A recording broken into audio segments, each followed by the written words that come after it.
டூஜி ஸ்பெக்ட்ரமும் இல்லை ஊழலில் போலீஸ் ஸ்டேஷனில் அரெஸ்ட் ஆகி போலீஸ் ஸ்டேஷனுக்கு போயிருந்தார். அப்போ திமுக நிர்வாகிகள் யாருமே வந்து பார்க்கல அப்படின்னு ஒரு ஆதங்கத்தில்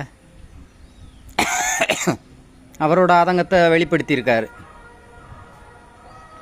அது உண்மை பொய் இன்னும் நம்மளுக்கு தெரியாது. காணொளி வாரது பார்த்ததை நான் சொல்லுதேன்.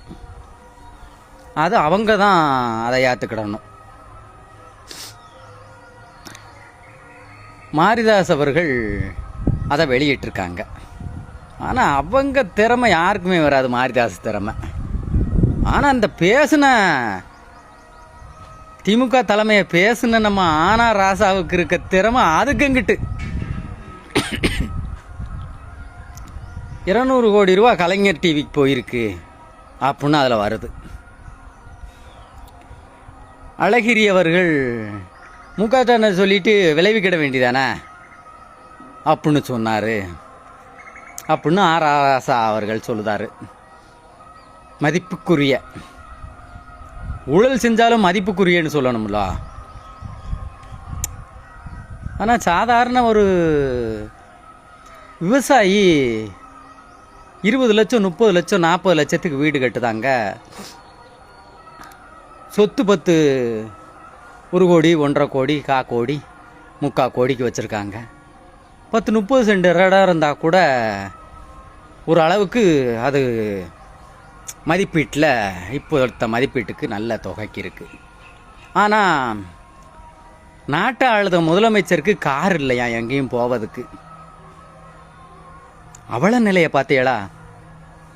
அப்போ எவ்வளோ பெரிய நேர்மையான ஒரு முதலமைச்சர் நம்ம நாட்டை அரசாண்டுக்கிட்டு இருக்காங்க.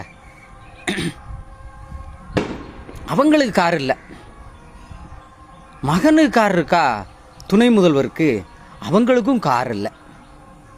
ஆமாம், வாடகைக்கு போகிறாங்க. வாடகைக்கு கூப்பிட்டு அந்த வாடகை காரில் தான் போகிறாங்க.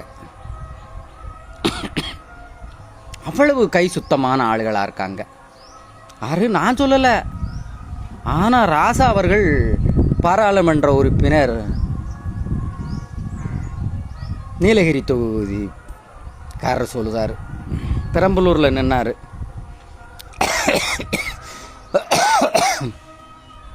இதெல்லாம் பார்க்கையில் நம்மளுக்கே சிரிப்பாக வந்துடுது. பட்டிக்காட்டில் இருக்கவங்களுக்கு ரொம்ப ரொம்ப கொடுவீரம்.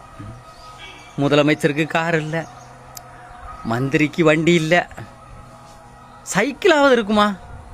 அமெரிக்காவில் போய் சைக்கிள் உருட்டினது அங்கே வாடகைக்கு எடுத்துருப்பாங்களோ? சரி, அவங்க என்னமும் செய்தாங்க. உலக நாடே வியர்ந்து வாக்கு. முதல் பணக்காரங்க யாரு, அம்பானியா அதானியா அப்படின்னு. ஆனால் என் மனசில் ஓடுது அது அவங்களாம் 2ஆம் தரத்து பணக்காரங்க தான். முதல் பணக்காரங்க நம்ம நாட்டிலேயே தமிழ்நாட்டிலே இருக்காங்க. சிவநாடார்னு பார்த்தீங்களா? கிடையாது. அவர் உழைச்சில் சம்பாத்தியம் பண்ணார் சிவன் நாடார் அவர்கள். இது வேற. ஆனால் ராசா அவர்கள் சொன்ன உண்மை கருத்துக்கு என்னுடைய மனமார்ந்த நன்றியும் வாழ்த்துக்களும். உங்களுடைய செயல் மிகச் சிறப்பாக அமையட்டும். ஆனால் ராசா அவர்கள் ஜெய்ஹிந்த்.